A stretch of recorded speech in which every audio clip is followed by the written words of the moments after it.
নমস্কার, আমি চন্দ্রা। আশা করি সকলে ভালো আছেন। আমার এই গল্প পাঠে মৌ চ্যানেলটিতে আরও অনেক উপন্যাস ও গল্প রয়েছে, সেগুলো শোনার জন্য আপনাদের কাছেও অনুরোধ রইল। আপনাদের একান্ত সাহায্য ছাড়া আমার এই চ্যানেলটিকে এগিয়ে নিয়ে যাওয়া প্রায় অসম্ভব। তাই চ্যানেলটি যদি আপনাদের ভালো লেগে থাকে তাহলে অবশ্যই লাইক, শেয়ার ও সাবস্ক্রাইব করে পাশে থাকবেন এবং আপনাদের মূল্যবান মতামত অবশ্যই কমেন্টের মাধ্যমে জানাবেন। আজকে পাঠ করছি শ্রদ্ধেয় বিভূতিভূষণ বন্দ্যোপাধ্যায়ের পথের পাঁচালী উপন্যাসের আমাটি ভেপুর পরবর্তী পর্ব ও ক্রূর সংবাদ। শুরু করছি। পরদিন দুপুরে সে নিজের ঘরে ঘুমাইতেছিল। পাহাড় ঠেলায় ঘুম ভাঙিয়া চোখ চাহিয়াই দেখিল লীলা হাসি মুখে বিছানার পাশে। সে মেঝেতে মাদুর পাতিয়া ঘুমাইতেছিল। লীলা হাঁটু গাড়িয়া বসিয়া তাহাকে ঠেলা মারিয়া উঠাইয়াছে। এখনও সেইভাবেই কৌতুকপূর্ণ ডাগর চোখে তাহার দিকে চাহিয়া আছে। হাসি মুখে বলিল, বেশ তো, দুপুরবেলায় বুঝি এমন ঘুম হয়? আমি বার থেকে ডাক দিলাম, এসে দেখি খুব ঘুম। অপু কোঁচার খুঁটে চোখ মুছিতে মুছিতে তাড়াতাড়ি উঠিয়া বসিল। বলিল, সকালবেলা পড়তে আসনি? আমি তো পড়ার ঘরটর সব খুঁজে দেখি, কেউ কোথাও নেই। লীলা অপুর স্কুলের সেই কাগজখানা অপুর হাতে দিয়া বলিল, মাকে পড়ে শোনালাম কাল রাতে, মা নিজেও পড়ে দেখলেন। অপুর সারা গা খুশিতে কেমন করিয়া উঠিল।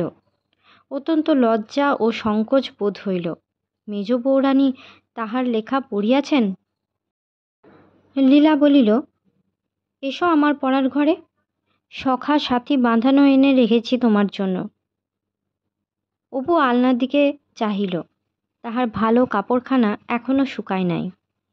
সেখানা পড়িয়া আছে, সেখানা পড়িয়া বাহিরে যাওয়া যায় না।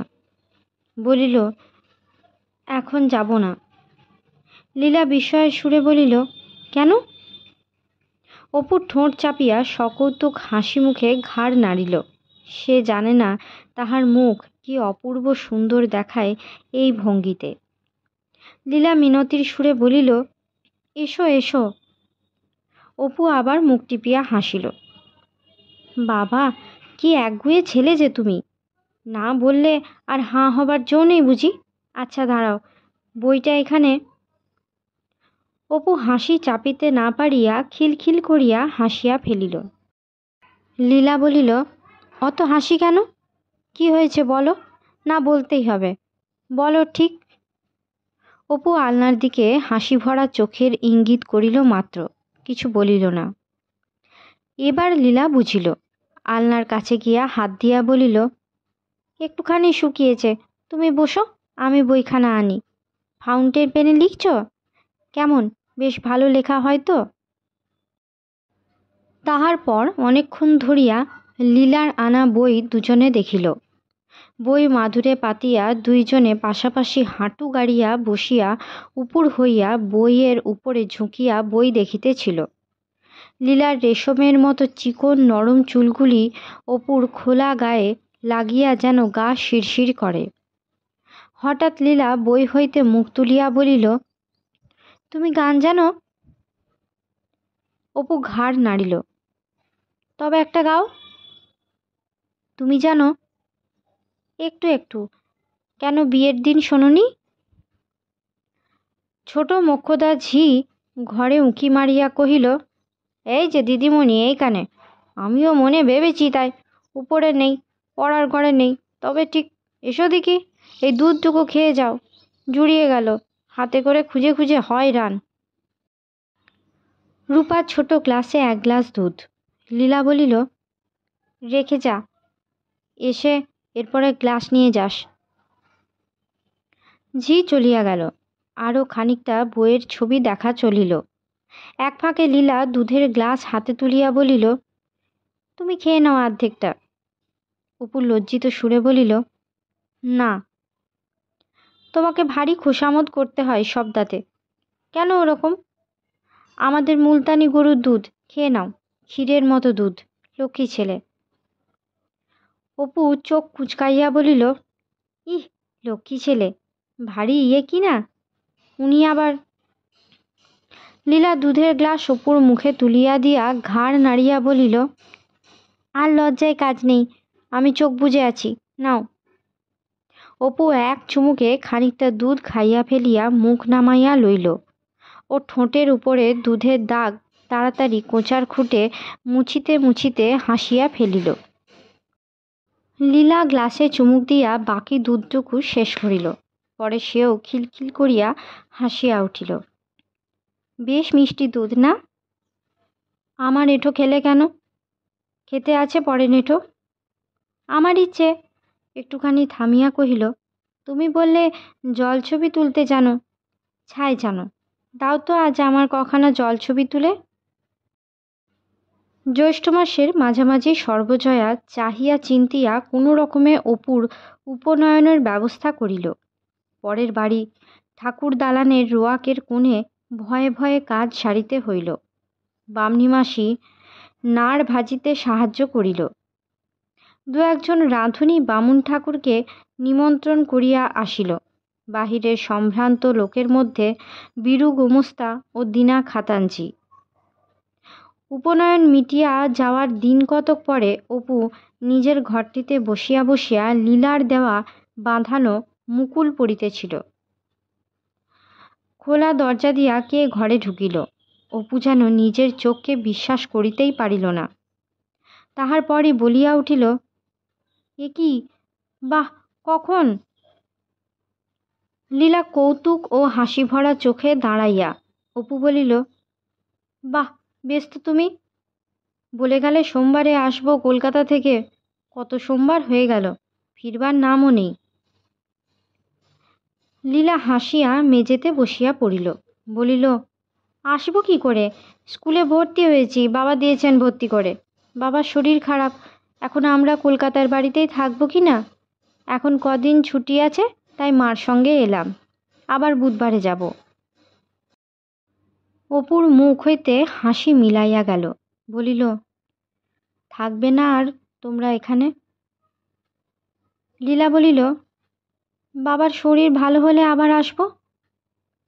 পরে সে হাসি মুখে বলিল, চোখ বুজে থাকো তো একটু। অপু বলিল, কেন? থাকো না। অপু চক্ষু বুঝিল ও সঙ্গে সঙ্গে হাতে কি একটা ভারী জিনিসের স্পর্শ অনুভব করিল। চোখ খুলিতেই লীলা খিলখিল করিয়া হাসিয়া উঠিল। একটা কার্ডবোর্ডের বাক্স তাহার কোলের উপরে। বাক্সটা খুলিয়া ফেলিয়া লীলা দেখাইল ভালো দেশি ধুতি চাদর ও রাঙা সিল্কের একটা পাঞ্জাবি। লীলা হাসি মুখে বলিল, মা দিয়েছেন, কেমন হয়েছে? তোমার পৈতের জন্যে। ধুতি চাদর বিশেষ করিয়া পাঞ্জাবিটা দরের জিনিস। ব্যবহার করা দূরের কথা, এ বাড়িতে পা দিবার পূর্বে অপুর চোখেও কখনো দেখে নাই। লীলা অপুর মুখের দিকে চাহিয়া বলিল, 1 মাসে তোমার মুখ বদলে গিয়েছে, আরো বড় দেখাচ্ছে। দেখি নতুন বামুনের পৈতে। তারপর কাঁধ বিনতে লাগলো না? আমার ছোট মামাতো ভাইয়ের পৈতে হলো কি না, সে কেঁদে ফেলেছিল। হঠাৎ অপু একখণ্ড মুকুল দেখাইয়া বলিল, পড়েছ এই গল্পটা? লীলা বলিল, কি দেখি। অপু পড়িয়া শোনাইল। সমুদ্রের তলায় কোন স্থানে স্পেন দেশের এক রত্ন ধনপূর্ণ জাহাজ 200-300 বৎসর পূর্বে ডুবিয়া যায়। আজ পর্যন্ত অনেকে খোঁজ করিয়াছে, কেহ স্থানটা নির্ণয় করিতে পারে নাই। গল্পে এইমাত্র পড়িয়া সে ভারী খুশি হইয়াছে। বলিল, কেউ বার করতে পারেনি। কত টাকা আছে জানো? একক, দশক, শতক, সহস্র, অযুত, লক্ষ, 50 লক্ষ পাউন্ডের সোনা রূপা। 1 পাউন্ডে 13 টাকা। গুণ করো দেখি। তাহার পরে সে তাড়াতাড়ি একটা কাগজে আঁকটা কষিয়া দেখাইয়া বলিল, এই দেখো, এত টাকা। আগেও সে আঁকটা একবার কষিয়াছে। উজ্জ্বল মুখে বলিল, আমি বড় হলে যাব, দেখব গিয়ে, ঠিক বার করব, দেখো, কেউ সন্ধান পায়নি এখনো সেখানে। লীলা সন্দিগ্ধ হইয়া বলিল, তুমি যাবে? কোন জায়গায় আছে তুমি বার করবে কি করে? এই দেখো লিখেছে, পোর্তো প্লাতার সন্নিহিত সমুদ্রগর্ভে খুঁজে বার করব। সে গল্পটি পড়িয়াই ভাবিয়াছে ভালোই হইয়াছে কেহ বাহির করিতে পারে নাই। সবাই সব বাহির করিয়া লইলে তাহার জন্য কি থাকিবে? সে বড় হইয়া তবে কি তুলিবে? এখন সে যাওয়া পর্যন্ত থাকিলে হয়। লীলার বয়স কম হইলেও সে বুদ্ধিমতী। ভাবিয়া ভাবিয়া বলিল, ওদের মতো জাহাজ পাবে কোথায়? তোমার একখানা আলাদা জাহাজ চাই ওদের মতো। সে হয়ে যাবে, কিনব। বড় হলে আমার টাকা হবে না বুঝি? এবার বোধহয় লীলার অনেকটা বিশ্বাস হলো। সে এ লইয়া আর কোনো তর্ক উঠাইল না। খানিকটা পরে বলিল, তুমি কলকাতা গিয়েছ? অপু ঘাড় নাড়িয়া বলিল, আমি দেখিনি কখনো। খুব বড় শহর। এর চেয়ে বড়?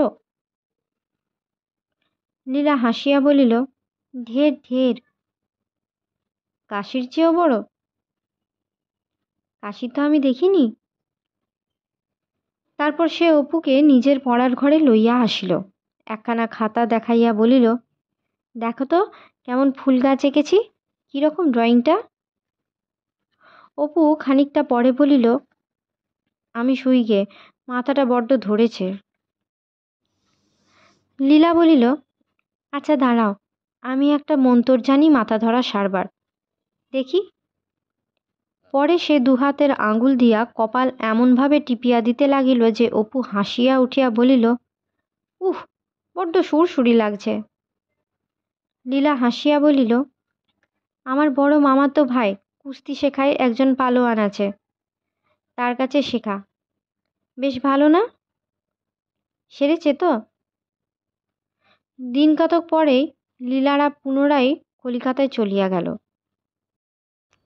অপু মাকে বলিয়া কহিয়া একটা ছোট স্কুলে যায়, যে বড় রাস্তার ধারে ইহাদের বাড়ি, সেখান হইতে কিছু দূরে গিয়া বাঁ ধারে ছোট গলির মধ্যে একতলা বাড়িতে স্কুল। জন পাঁচেক মাস্টার, ভাঙা বেঞ্চি, হাতল ভাঙা চেয়ার, তেল কালি ওঠা ব্ল্যাকবোর্ড, পুরনো ম্যাপ খান কতক, ইহা স্কুলের আসবাব। স্কুলের সামনেই খোলা ড্রেন। অপুদের ক্লাস হইতে জানালা দিয়ে বাহিরে চাহিলে পাশের বাড়ি চুনবালির কাজ বিরহিত নগ্ন ইটের দেওয়াল নজরে পড়ে। সে স্কুলে যাইতে যাইতে দেখে ধাংড়ে ড্রেন সাফ করিতে করিতে চলিয়াছে, স্থানে স্থানে ময়লা জড়ো করা। সারাদিন স্কুলের মধ্যে কেমন একটা বদ্ধ বাতাসের গন্ধ। পাশের এক হিন্দুস্তানি ভুজাওয়ালা দুপুরের পর কয়লার আঁচ দেয়। কাঁচা কয়লার ধোঁয়ার মিষ্টি মিষ্টি গন্ধ বাহির হয়। অপুর মাথার মধ্যে কেমন করে। স্কুলের বাহিরে আসিয়া যেন সেটা কাটিতে চায় না। তাহার ভালো লাগে না, মোটেই ভালো লাগে না। শহরের এইসব ইট সিমেন্টের কাণ্ড কারখানায় তাহার হাঁপ ধরে। কেমন যেন দম আটকাইয়া আসে। কিসের অভাবে প্রাণটা যেন আকুলি বিকুলি করে। সে বুঝিতে পারে না কিসের অভাবে। পথে ঘাস খুব কম, গাছপালা বেশি নাই, দু একটা এখানে ওখানে। সুরকির পথ, পাকা ড্রেন, দুই বাড়ির মাঝখানের ফাঁকে আবর্জনা, ময়লা জল, ছেঁড়া কাপড় কাগজ। একদিন সে এক সহপাঠীর সঙ্গে তাহাদের বাড়িতে গিয়াছিল। একতলা খোলার ঘর। অপরিসর উঠানের চারিধারের ঘরগুলিতে এক এক ঘর গৃহস্থ ভাড়াটে থাকে। দোরের গায়ে পুরনো চটের পর্দা। ঘরের মেঝে উঠান হইতে বিঘতের বেশি উঁচু নয়, কাজেই আর্দ্রতা কাটে না। ঘরের মধ্যে আলো হাওয়ার বালাই নাই। উঠান বিশ্রী নোংরা। সকল গৃহস্থই একসঙ্গে কয়লার আঁচ দিয়াছে, আবার সেই মিষ্টি গন্ধটা। সব শুদ্ধ মিলিয়া অপুর অত্যন্ত খারাপ লাগে। মন যেন ছোট এইটুকু হইয়া যায়। সেদিন তাহারা উহাকে বসিতে বলিলেও সে বেশিক্ষণ থাকিতে পারে নাই। সদর রাস্তায় আসিয়া তবুও অনেকটা স্বস্তি বোধ করিয়াছিল। বাড়ি ফিরিয়াও সেই বদ্ধতা, বরং যেন আরও বেশি। এখানে ইট সিমেন্ট আর মার্বেল পাথরের চারিধার মাই উঠান পর্যন্ত বাঁধানো। অপু মাটি দেখিতে না পাইলে থাকিতে পারে না। এখানে যা আছে তাও যেন অন্যরকম। যে মাটির সঙ্গে তার পরিচয়, এ যেন সে মাটি নয়। তাহা ছাড়া ইহাদের বাড়ি চলিবার ফিরিবার স্বাধীনতা কই? থাকিতে হয় ভয়ে ভয়ে চোরের মতো। সে কি বলিবে? উঁচু গলায় কথা কওয়াও যায় না, ভয় করে। এক একদিন অপু দপ্তরখানায় গিয়া দেখিয়াছে বুড়ো খাতাঞ্জি একটা লোহার শিক বসানো খাঁচার মতো ঘরে অন্ধকারের মধ্যে বসিয়া থাকে। অনেকগুলি খেরো বাঁধানো হিসাবের খাতা একদিকে স্তূপীকৃত করা। ছোট্ট কাঠের হাত বাক্স সামনে করিয়া বুড়া সারা দিন ঠায় একটা ময়লা চিট তাকিয়া হেলান দিয়া থাকে। ঘরে এত অন্ধকার যে দিনমানেও মাঝে মাঝে ছোট একটা রেডি তেলের প্রদীপ জ্বলে। গিরিশ গোমস্তা জমা সেরেস্তায় বসে। নিচু তক্তপোষের উপরে ময়লা চাদর পাতা, চারিধারে দু কোণে কাপড়ে বাঁধা রাশি রাশি দপ্তর। সে ঘরটা খাতাঞ্চিখানার মতো অত অন্ধকার নয়, দু তিনটা বড় বড় জানালাও আছে, কিন্তু তক্তপোষের নিচে রাশিকৃত তামাকের গুল ও ছেঁড়া কাগজ এবং কড়িকাঠে মাকড়সার জাল ও কেরোসিনের আলোর ঝুল। যখন বীরু মুহুরী হাঁকিয়া বলে, ওহে রামদয়াল, দেখো তো গত তৌজিতে বাদ্যকার খাতে কত খরচ দেওয়া আছে, তখনই কি জানি কেন অপুর মনে দারুণ বিতৃষ্ণা আবার জাগিয়া ওঠে। সকালবেলা অপু দেউড়ির কাছটায় আসিয়া দেখিল বাড়ির ছেলেরা চেয়ার গাড়িটা ঠেলিয়া খেলিতেছে। গাড়িটা নূতন তৈয়ারি হইয়া আসিয়াছে। ডান্ডা লাগানো লোহার চেয়ার, উপরে চামড়ার গদি, বড় বড় চাকা, ঝকঝকে দেখিতে। সে কাছে আসিয়া দাঁড়াইয়া দাঁড়াইয়া দেখিতেছে। রমেন বলিল, এই এসে ঠেল তো একবার আমাদের। এই গাড়িটা আসা অবধি অপুর মনে মনে ইহার উপরে লোভ আছে। খুশি হইয়া বলিল, ঠেলছি, আমায় একবার চড়তে দেবেন তো? রমেন বলিল, আচ্ছা হবে, ঠেল তো, খুব জোরে দিবি। খুব খানিকক্ষণ খেলা হইবার পর রমেন হঠাৎ বলিল, আচ্ছা খুব হয়েছে এবেলা, থাক আর নয়। পরে গাড়ি লইয়া সকলে চলিয়া যাইতেছে দেখিয়া অপু বলিল, আমি একটু চড়ব না? রমেন বলিল, আচ্ছা যা যা, এবেলা আর চড়ে না, বেশি চড়লে আবার ভেঙে যাবে, দেখা যাবে ওবেলা। ক্ষোভে অপুর চোখে জল আসিল। সে এতক্ষণ ধরিয়া আশায় আশায় ইহাদের সকলকে প্রাণপণে ঠেলিয়াছে। বলিল, বাহ, আপনি যে বললেন একবার চড়তে দেবেন আমার পালায়, আমি সকলকে ঠেললাম, বেশ তো। সেদিনও ওই রকম চড়ালেন না শেষকালে। রমেন বলিল, ঠেললি কেন তুই? না ঠেললে পারতিস। যা, কে বলেছে তোকে চড়তে দেবে? গাড়ি কিনতে পয়সা লাগে না? সে বলিল, কেন আপনিও বললেন, এই সন্তুও তো বললে, ঠেলে ঠেলে আমার হাত গিয়েছে, আর আমি বুঝি একবারটি, বেশ তো আপনি। রমেন গরম হইয়া বলিল, আমি বলিনি, যা। সন্তু বলিল, ফুর, বক দেখেছ? কোনো কিছু না, হঠাৎ বড়বাবুর ছেলে টেবু আসিয়া তাহার গলায় হাত দিয়া ঠেলিতে ঠেলিতে বলিল, যা যা, আমরা চড়াবো না, আমাদের খুশি, তোর নিজের ঘরের দিকে যা, এদিকে আসিস কেন খেলতে? টেবু অপুর অপেক্ষা বয়সে ছোট বলিয়া তাহার কৃত অপমানের দরুনই হোক বা সকলের ঠাট্টা বিদ্রূপের জন্য হোক, অপুর মাথা কেমন বেঠিক হইয়া গেল। সে ঝাঁকুনি দিয়া ঘাড় ছিনাইয়া লইয়া টেবুকে এক ধাক্কা মারিতেই টেবু ঘুরিয়া গিয়া দেওয়ালের উপরে পড়িয়া গেল। কপালটা দেওয়ালে লাগিয়া খানিকটা কাটিয়া রক্তপাত হইতে টেবু সঙ্গে সঙ্গে বিকট চিৎকার করিয়া কাঁদিয়া উঠিল। ঝি চাকর ছুটিয়া আসিল, খানসামা দারোয়ান ছুটিয়া আসিল। উপরের বৈঠকখানায় বড়বাবু সকালবেলা কাছারি করিতেছিলেন। তিনি সদলবলে নিচে নামিয়া আসিলেন। 10 দিক হইতে 10 ঘটি জল বাতাস জলপটি হৈ হৈ কাণ্ড। গোলমাল একটু কমলে বড়বাবু বলিলেন, কই, কে মেরেছে দেখি? রামনেহরা সিং দারোয়ান পিছন হইতে ঠেলিয়া অপুকে বড়বাবুর সামনে দাঁড় করাইয়া দিল। বড়বাবু বলিলেন, এ কে? ওই সেই কাশীর বামুন ঠাকুরেনের ছেলে না?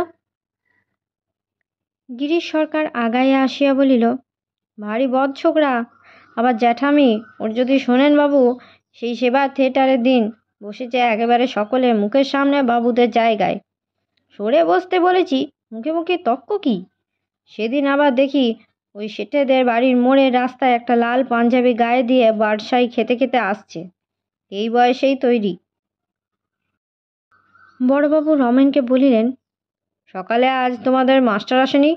পড়াশোনা ছিল না? এই আমার বেতের ছড়িটা নিয়ে এসো তো কেউ। ওর সঙ্গে মিশে খেলা করতে কে বলে দিয়েছে তোমাদের? রমেন কাঁদো কাঁদো মুখে বলিল, ওই তো আমাদের খেলার সময় আসে, আমরা কেন যাব? জিজ্ঞেস করুন বরং সন্তুকে, আপনার ওই ছবিওয়ালা ইংরেজি ম্যাগাজিনগুলো ছবি দেখতে চায়, আবার বড় বইটখানায় ঢুকে এটা সেটা নেড়ে চেড়েও দেখে। গিরিশ সরকার বলিল, দেখুন শখটা দেখুন আবার। এবার অপুর পালা। বড়বাবু বলিলেন, সরে এসো এদিকে, টেবুকে মেরেছ কেন? ভয়ে অপুর প্রাণ ইতিপূর্বেই উড়িয়া গিয়াছিল। সে রাগের মাথায় ধাক্কা দিয়েছিল বটে, কিন্তু এত কাণ্ডের জন্য প্রস্তুত ছিল না। সে আড়ষ্ট জিহ্বা দ্বারা অতি কষ্টে উচ্চারণ করিল, টেবু আমাকে। বড়বাবু কথা শেষ করিতে না দিয়াই বলিলেন, টেবুর বয়স কত আর তোমার বয়স কত জানো? গুছাইয়া বলিতে জানিলে অপুর পক্ষ লইতেও কথা বলা চলিত যে, টেবুর বয়স কিছু কম হইলেও কার্যে সে অপুর জ্যাঠামশাই নীলমণি রায় অপেক্ষাও পাকা। বলা চলিতে পারিত যে, টেবু ও এ বাড়ির সব ছেলেই বিনা কারণে যখন তখন তাহাকে বাঙাল বলিয়া খেপায়, বক দেখায়, পিছন হইতে মাথায় ঠোকর মারে। সে না হয় একটু খেলা করিতে যায়, এই তো তাহার অপরাধ, কিন্তু উঠান ভরা লোকারণ্যের কৌতূহলী দৃষ্টির সম্মুখে বিশেষ করিয়া বড়বাবুর সঙ্গে কথা কহিতে জিহ্বা তাহার তালুর সঙ্গে জুড়িয়া গিয়াছিল। সে শুধু বলিল, টেবুও শুধু শুধু আমাকে এসে। বড়বাবু গর্জন করিয়া বলিলেন, স্টুপিড ডেপো ছোকরা, কে তোমাকে বলে দিয়েছে এদিকে এসে এদের সঙ্গে মিশতে? এ দাও তো বেতটা, এগিয়ে এসো এসো। সপাং করিয়া এক ঘা সজোরে পিঠে পড়িবার সঙ্গে সঙ্গে সে কেমন বিস্ময়ের চোখে বড়বাবু ও তাহার পুনর্বার উদ্যত বেতের ছড়িটার দিকে চাহিল। জীবনে সে কখনো ইহার পূর্বে মার খায় নাই, বাবার কাছেও নয়। তাহার বিভ্রান্ত মন যেন প্রথমটা প্রহার খাওয়ার সত্যটাকে গ্রহণ করিতে পারিতেছিল না। পরে সে কতকটা নিজের অজ্ঞাতসারে বেতটা ঠেকাইবার জন্য হাত দুখানা উঠাইল, কিন্তু এবার আর তাহার দুঃখ করিবার কিছু রহিল না যে সে তাহার পালার বেলা ফাঁকে পড়িল। বেতের সপাসপ শব্দের টেবুকেও কপালের ব্যথা ভুলিয়া চাহিয়া দেখিতে হইল। রাঁধুনির ছেলের যাহাতে স্পর্ধা আর না হয়, বড়বাবু এ বিষয়ে তাহাকে সুশিক্ষাই দিলেন। অন্য বেত হইলে ভাঙিয়া যাইত, এ বেতটা বোধ হয় খুব দামি। বড়বাবু হাঁপ জিরাইয়া লইয়া বলিলেন, বুড়ো ধাড়ি বয়াটে ছোকরা কোথাকার, আজ তোমাকে সাবধান করে দিচ্ছি, ফের যদি শুনি এ বাড়ির কোনো ছেলের সঙ্গে মিশেছ, কান ধরে তক্ষণি বাড়ি থেকে বিদায় করে দেব। পরে কাহার দিকে চাহিয়া কহিলেন, দেখুন না ধীরেনবাবু, বিধবা মা সতীশবাবু ম্যানেজার কাশি থেকে আনলেন, ভাবলাম জাতের মেয়ে থাকুক, দেখুন কাণ্ড। মা ভাত রাঁধে, উনি পাঞ্জাবি গায়ে দিয়ে সিগারেট খেয়ে বেড়ান। ধীরেনবাবু বলিলেন, ওসব ওই রকমই হয়ে থাকে, এরপর কোকেন খাবে, মার বাক্স ভাঙবে, ওর নিয়মই ওই, তার উপর আবার কাশির ছেলে। বাড়ির মধ্যে সব কথা গিয়া পৌঁছায় না। অপুর মার খাওয়ার কথা কিন্তু সর্বজয়া শুনিল, একটু ভালো করিয়াই শুনিল। গৃহিণী বলিলেন, ওরকম যদি গুণ্ড ছেলে হয় তাহলে বাছা, ইত্যাদি। রুটির ঘর হইতে আসিয়া দেখিল অপু স্কুলে গিয়াছে, মাকে কিছু বলে নাই। এসব কথা সে কখনো মাকে বলেও না। রাগে দুঃখে ক্ষোভে সর্বজয়ার গা ঝিমঝিম করিতে লাগিল, সর্বাঙ্গ হইতে যেন ঝাল বাহির হইতে থাকিল। ঘরে না থাকিতে পারিয়া সে বাহিরের অপরিসর বারান্দাটাতে আসিয়া দাঁড়াইল। তাহার অপুর গায়ে হাত! সে যে এখনো বলে মা সিঁড়ির ঘর দিয়ে যখন তুমি রান্নাবাড়ি থেকে আসবে, তখন রাত্রে তোমায় একদিন এমন ভয় দেখাবো, তাহার কি কোনো বুদ্ধি আছে? কত লাগিল, কে তাহাকে বুঝিয়াছে সেখানে? কে শুনিয়াছে তাহার কান্না? সর্বজয়ার বুক ফাটিয়া কান্না আসিল। অন্ধকার রাত, আকাশে দু একটা তারা জ্বলজ্বল করে। আস্তাবলের মাথায় আমলকি গাছের ডালে বাতাস বাঁধে। দালানের কোণের লোহার ফুটা চৌবাচ্চার পাশে বসিয়া কথাটা ভাবিতে ভাবিতে কান্নার বেগে তাহার সর্বশরীর কাঁপিতে লাগিল। ঠাকুর, ঠাকুর, ও আমার বড় আদরের ধন। তুমি তো জানো, ও একদণ্ড চোখের আড়াল থেকে সরলে আমি স্থির থাকতে পারি নে। যা কিছু শাস্তি দেবার আমার উপর দিয়ে দাও ঠাকুর, ওকে কিছু বলো না। আমার বুক ফেটে যায় ঠাকুর, তা আমি সইতে পারবো না। সকাল সকাল অপুদের স্কুলের ছুটি হইয়া গেল। তাহার ক্লাসের ছেলেরা ধরিল তাহাদের ফুটবল খেলায় অপুকে রেফারি হইতে হইবে। অপু ভারী খুশি হইল। ফুটবল খেলা সে এ শহরে আসিবার পূর্বে কোনোদিনও দেখে নাই। সে খুব ভালো খেলিতেও পারে না, তবুও কিন্তু ক্লাসের ছেলেরা তাহাকে সকলের চেয়ে পছন্দ করে। খেলায় রেফারি হইতে প্রায়ই তাহার ডাক পড়ে। সে বলিল, সেই বড় হুইসেলটা বাড়ি থেকে নিয়ে আসি ভাই, বাক্সে পড়ে রয়েছে। আমি ঠিক 4টের সময় মাঠে যাব এখন। পথে আসিতে আসিতে অপুর সকালের কথাটা মনে উঠিল। আজ সারা দিনটা সে সে কথা ভাবিয়াছে।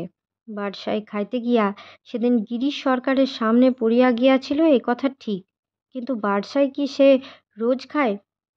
সেদিন মেজ বৌরানীর দেওয়া রাঙা পাঞ্জাবিটা গায়ে দিয়া স্কুল হইতে ফিরিবার পথে তাহার হঠাৎ শখ হইয়াছিল, এরকম পাঞ্জাবি গায়ে দিয়া বাবুরা বারসায় খায়, সেও একবার খাইবে। তাই খাবারের পয়সাটাই বারসায় কিনিয়া সে ধরাইয়া খাইতেছিল, কিন্তু সেই একদিন নিশ্চিন্তপুরে লুকাইয়া খাইতে গিয়াও ভালো লাগে নাই, সেদিনও লাগিল না।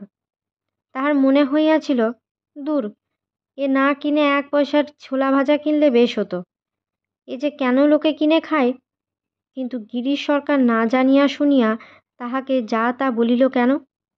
ভাগ্যিস লীলা এখানে নেই, থাকিলে সে দেখিলে বড় লজ্জার কথা হইত। মাও বোধহয় টের পায় নাই। পাছে মা টের পায়, এই জন্যই তো সে ওবেলা তাড়াতাড়ি স্কুলে চলিয়া আসিয়াছিল। লীলা কতদিন এখানে আসে নাই, সেই 8 বছর গিয়াছে, আর আসে নাই। এখন আসিলে কি আর উহারা তাহার সহিত কথা কহিতে দিবে? বাড়ি ফিরিতেই দেউড়ির কাছটায় আসিয়া শুনিল উপরের বৈঠকখানায় কলের গান হইতেছে। শব্দটা কানে যাইতেই সে খুশি ভরা উৎসুক চোখে মুখ উঁচু করিয়া দোতলার জানলার নিচে রাস্তার উপর দাঁড়াইয়া গেল। রাস্তা হইতে গানের কথা সব বোঝা যায় না, কিন্তু সুরটি ভারী চমৎকার। শুনিতে শুনিতে স্কুল খেলা, রেফারিগিরি, ওবেলার মার খাওয়া মন হইতে সব একেবারে মুছিয়া গেল। গানের সুরে তাহার মনটা আপনা আপনি কোথায় উড়িয়া যায়। সেই তখন নিশ্চিন্দিপুরের নদীর ধারে বেড়াইতে গিয়া কতদিন দেখিত ওপাড়ার উলুখড়ের মাঠে ছোট রাঙা ফুলে ভরা শিমুল চারা, তাহাদের পিছনে কত দূরে নীল আকাশের পট, খড়ের মাঠ যেন আঁকা, রাঙা ফুল, শিমুল চারা যেন আঁকা, শুকনা ডালে কি পাখি বসিয়া থাকিত, সব যেন আঁকা। তাহাদের সকলের পেছনে সেই দেশটা, বহু দূরের দেশটা। কোন দেশ তাহার জানা নেই, মাত্র মনের খুশিতে সেটা ধরা দিত। কে যেন ডাকে, কত দূর হইতে উচ্ছ্বসিত আনন্দভরা পরিচিত সুরের ডাক আসে, অপু। মন খুশিতে ভরিয়া উঠিয়া সাড়া দেয়, যায়। তাহাদের ছোট ঘরটাতে ফিরিতে তাহার মা জিজ্ঞাসা করিল, সকাল সকাল এলি যে? সে বলিল, ওপর ক্লাসের ছেলেরা বল খেলায় জিতেছে, তাই হাফ স্কুল। তাহার মা বলিল, আয় বস এখানে। খানিক্ষণ পরে গায়ে হাত বুলাইতে বুলাইতে একটু ইতস্তত করিয়া বলিল, আজ তোকে ওরা কি জন্য নাকি ডেকে নিয়ে গিয়ে নাকি বকেছে? না, ওই টেবুর একটুখানি লেগেছে, তাই বড়বাবু ডেকে বলছিলেন কি হয়েছে, তাই। বকে টকে নি তো? না। তাহার মা খানিক্ষণ চুপ করিয়া থাকিয়া বলিল, একটা কথা ভাবছি, এখান থেকে চলে যাবি? সে আশ্চর্য হইয়া মায়ের মুখের দিকে চাহিল, পরে হঠাৎ খুশি হইয়া বলিয়া উঠিল, কোথায় মা? নিশ্চিন্দিপুর? সেই বেশ তো, চলো, আমি সেখানে ঠাকুর পুজো করব।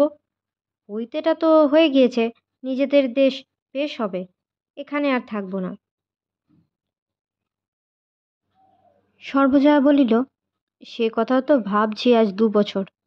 সেখানে যাবি বলছিস, কি আর আছে বল দেখি সেখানে? এক বাড়িখানা, তাও আজ 3 বছর বর্ষার জল পাচ্ছে। তার কিছু কি আছে একদিন? মানধাতার আমলের পুরনো বাড়ি, ছিল একটু ধানের জমি, তাও তো গিয়ে মাথা গোঁজবার জায়গাটুকুও নেই। 70 হাসাতে যাওয়া। খানিক্ষণ চুপ করিয়া থাকিয়া বলিল, একটা কাজ করলে হয়, চল বরং। আচ্ছা, কাশি যাবি? বিশেষ কিছু ঠিক হইল না। তাহার মায়ের তখনও খাওয়া হয় নাই। স্নান সারিয়া পুনরায় রান্নাবাড়ি চলিয়া গেল। অপুর একটা কথা মনে হইল, তাহার গানের গলা আছে। দিদি বলিত, যাত্রাদলের বন্ধুও সেবার বলিয়াছিল, সে যদি কোনো যাত্রাদলে যায় তাহাকে নেয় না। এখানে মার বড় কষ্ট, এখান হইতে সে মাকে লইয়া যাইবে। উহ, কি গরম! রান্নাবাড়ির নলের মুখে ধোঁয়া কুণ্ডলি পাকাইয়া উঠিতেছে। কার্নিশের গায়ে রোদ, ঘরের ভিতরটা এরই মধ্যে অন্ধকার। আস্তা বলে, মাথা বেয়া সহিস, কি হিন্দি বুলি বলিতেছে। পাথর বাঁধানো মেঝেতে ঘোড়ার খুঁট ঠুকিবার খটখট আওয়াজ, ড্রেনের সেই গন্ধ। তাহার মাথাটা এমন ধরিয়াছে যেন ছিঁড়িয়া পড়িতেছে। সে ভাবিল, এখন একটু শুয়ে নি, এরপর উঠে খেলার মাঠে যাব। মোটে 3টে বাজে, এখন বড় রোদটা।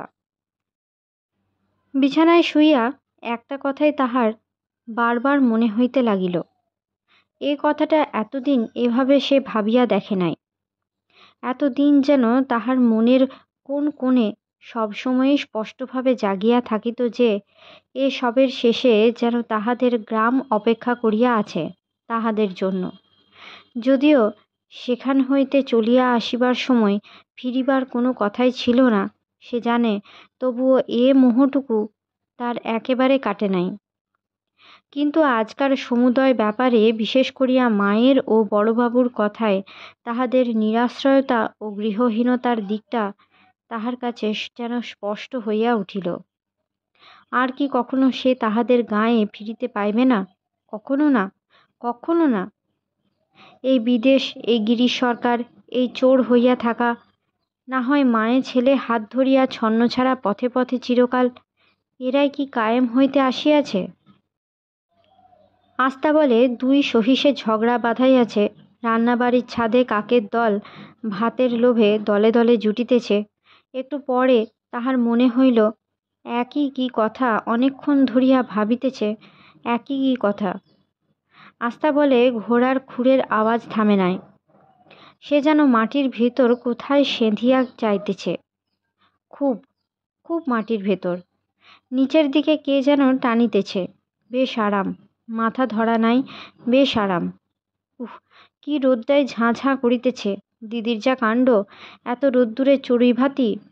সে বলিতেছে, দিদি শুয়ে নে, এত রোদ্দুরে চড়ুই ভাতি। রানুদি কানের কাছে বসিয়া কী সব কথা, অনেক কী সব কথা বলিয়া যাইতেছে। রানুদির ছলছলে ডাগর চোখ দুটি অভিমান ভরা। সে কি করিবে? নিশ্চিন্দিপুরে তাদের চলে না যে। রানুদি না লীলা। হারান কাকা বাঁশের বাঁশি বেচিবার জন্য আনিয়া বাজাইতেছে, ভারী চমৎকার বাজাই। সে বাবাকে বলিল, 1 পয়সার বাঁশের বাঁশি কিনবো বাবা, একটা পয়সা দেবে? তাহার বাবা তাহার বড় বড় চুল কানের পাশে তুলিয়া দিতে দিতে আদর করিয়া বলিতেছে, বেশ হয়েছে তোর গল্পটা, ছাপিয়ে এলে আমায় দেখতে দিস খোকা। সে বলিতেছে, কোকেন কি বাবা? গিরিশ সরকার বলেছে আমি নাকি কোকেন খাবো। বাবার গলায় পদ্মবীজের মালা, সেই কতক ঠাকুরের মতো। তাহাদের মাঝের পাড়ার স্টেশন, কাঠের বড় তক্তাটায় লেখা আছে মাঝের পাড়া। সে আগে আগে ভারী মোচকাটা পিঠে, মা পিছনে পিছনে। তাহার গায়ে রাঙা পাঞ্জাবিটা কেমন ছায়া সারা পথে। আকাশে সন্ধ্যা তারা উঠিয়াছে, পাকা বটফলের গন্ধে ভরা বাতাসটা।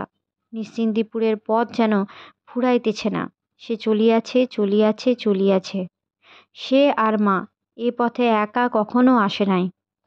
পথ সে চিনিতে পারিতেছে না।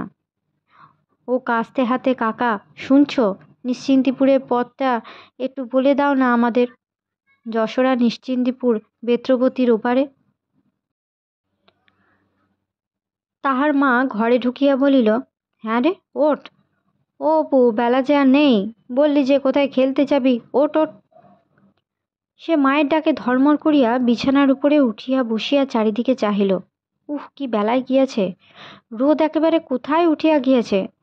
তাহার মা বলিল, বললি যে কোথায় খেলতে যাবি, তা গেলি কই? অবেলায় পড়ে পড়ে কি ঘুমটাই দিলি। দেব তোর সে বাঁশিটা বের করে। তোরঙ্গ হইতে বাহির করিয়া বাঁশিটা মা বিছানার কোণে রাখিয়া দিল বটে, কিন্তু সে রেফারিগিরি করিতে যাওয়ার কোনো উৎসাহই দেখালো না। ঘরের মধ্যে এরই মধ্যে অন্ধকার। উঠিয়া আসিয়া জানালার কাছে অন্য মনস্কভাবে চুপ করিয়া দাঁড়াইয়া বাহিরের দিকে চাহিয়া রহিল। বেলা একেবারে নাই। কি অসহ্য গুমট। আস্তাবলের ড্রেনের গন্ধটা যেন আরও বাড়িয়াছে। ফটকের পেটা ঘড়িতে ঠং ঠং করিয়া বোধহয় 6টা বাজিতেছে। ওই আস্তাবলের মাথায় যে আকাশটা, ওরই ওপারে পূব দিকে বহু দূরে তাহাদের নিশ্চিন্তিপুর। আজ কত দিন সে নিশ্চিন্তিপুর দেখে নাই। 3 বছর, কত কাল। সে জানে নিশ্চিন্তিপুর তাহাকে দিনে রাতে সব সময় ডাকে। শাঁখারি পুকুর ডাক দেয়, বাঁশ বনটা ডাক দেয়, সোনাডাঙ্গার মাঠ ডাক দেয়, কদমতলার সাহেবের ঘাট ডাক দেয়, দেবী বিশালাক্ষী ডাক দেয়। পোড়ো ভিটার মিষ্টি লেবু ফুলের গন্ধে সজনে তলার ছায়ায় ছায়ায় আবার কবে গতিবিধি, আবার কবে তাহাদের বাড়ির ধারের শিরীষ সোঁদালি বনের পাখির ডাক। এতদিনে তাহাদের সেখানে ইছামতিতে বর্ষার ঢল নামিয়াছে। ঘাটের পথে শিমুলতলায় জল উঠিয়াছে। ঝোপে ঝোপে নাটা কাঁটা বনকলমির ফুল ধরিয়াছে। বন অপরাজিতার নীল ফুলে বনের মাথা ছাওয়া। তাহাদের গ্রামের ঘাটটাতে কুঁচ ঝোপের পাশে রাজু কাকা হয়তো এতক্ষণে তাহার অভ্যাস মতো অবেলায় স্নান করিতে নামিয়াছে। চালতে পোতার বাঁকে নতুন কষার বনের ধারে ধারে অক্রুর মাঝি মাছ ধরিবার দোয়ারি পাতিয়াছে। আজ সেখানকার হাটভার। ঠাকুরজি পুকুরের সেই বটগাছটার পেছনে দিগন্তের কোলে রাঙা আগুনের ফেনার মতো সূর্য অস্ত যাইতেছে।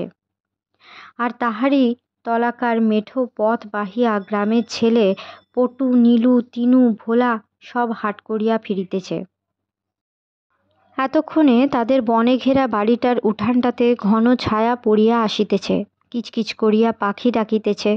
সেই মিষ্ট নিঃশব্দ শান্ত বৈকাল, সেই হলদে পাখিটা আজও আসিয়া পাঁচিলের উপরে কঞ্চির ডালটাতে সেই রকমই বসে। মায়ের হাতে পোঁতা লেবু চারাটাতে হয়তো এতদিন লেবু ফলিতেছে। আরও কিছুক্ষণ পরে তাহাদের সে ভিটায় সন্ধ্যার অন্ধকার হইয়া যাইবে, কিন্তু সে সন্ধ্যায় সেখানে কেহ সাঁঝ জ্বালিবে না, প্রদীপ দেখাইবে না, রূপকথা বলিবে না। জনহীন ভিটার উঠান ভরা কালো মেঘের জঙ্গলে ঝিঁঝি পোকা ডাকিবে। গভীর রাত্রে পিছনের ঘন বনে জগডুমুর গাছের লক্ষ্মী পেঁচার রব শোনা যাইবে। কেহ কোনো দিন সেদিকে মাড়াইবে না। গভীর জঙ্গলে চাপা পড়া মায়ের সে লেবু গাছটার সন্ধান কেহ কোনো দিন জানিবে না।